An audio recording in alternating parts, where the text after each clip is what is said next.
Hello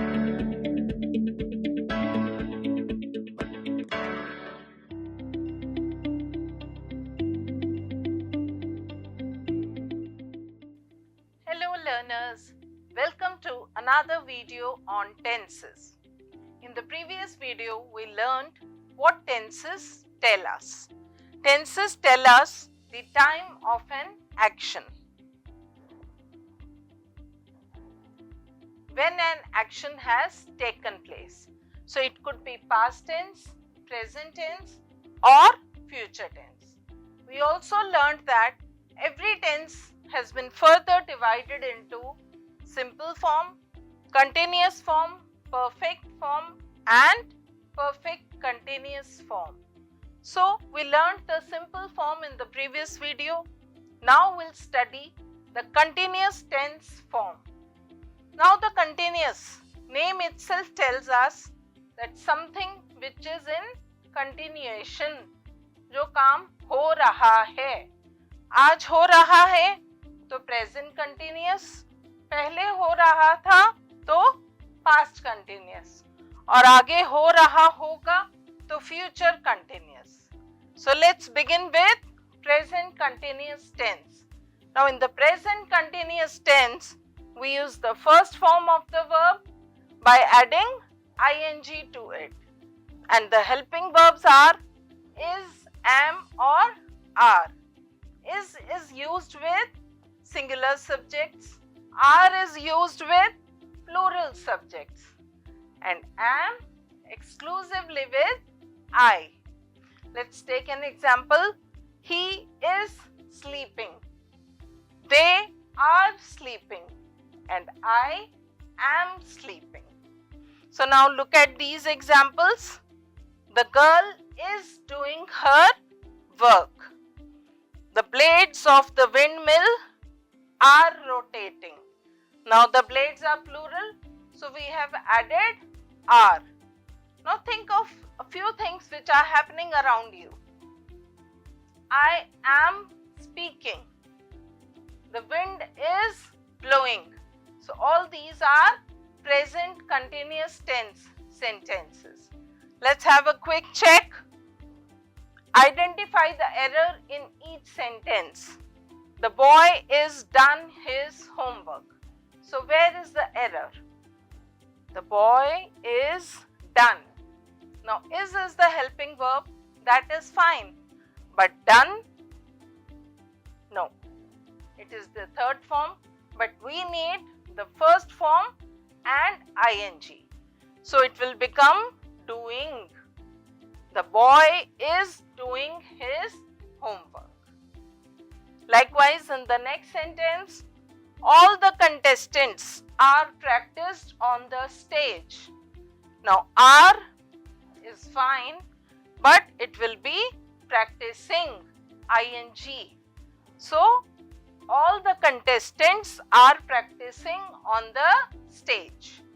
So, there are few more examples which you will have to try. Let's move to the next tense, past continuous tense.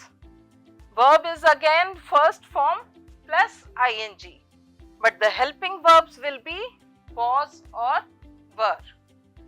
Was is used with singular subjects and were with plural subjects. He was, they were.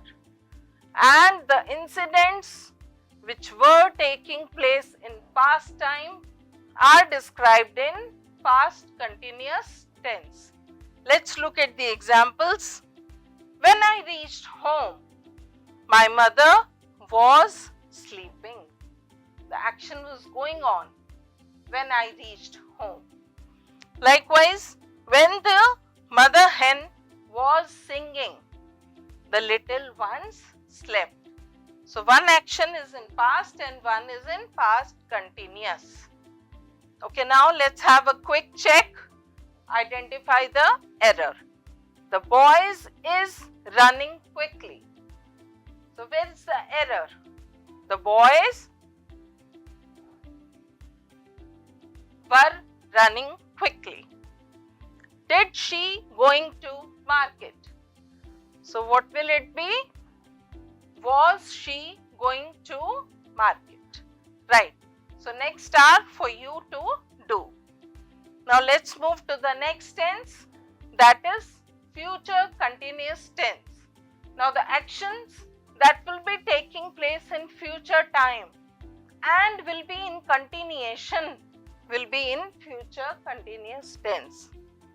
Likewise, you can see happening at the same time in future. And verb again, first verb plus ing, and helping verbs will be or shall be. Let's look at these examples. Tomorrow at this time I shall be travelling by flight. So shall be travelling. Here, tomorrow at midnight he will be sleeping. Obviously at midnight. Now let's have a quick check. Identify the error. The boys will be eats food quickly. Where is the error? The boys will be eating food quickly. Now here, shall she go to school? So it will become, shall she be going to school? So try the other examples, identify the error. Now let's have a recap for all the three present, past and future continuous tenses. Present continuous, she is doing her work today. Past continuous, she was doing her work yesterday, बीता हुआ कल. And future continuous, she will be doing her work tomorrow, आने वाला कल. So with this we complete the continuous tense, and this is a home task. You have to rewrite the whole thing after correcting the errors. Hope you have understood, and happy learning. Let's wait for the next video. Thank you.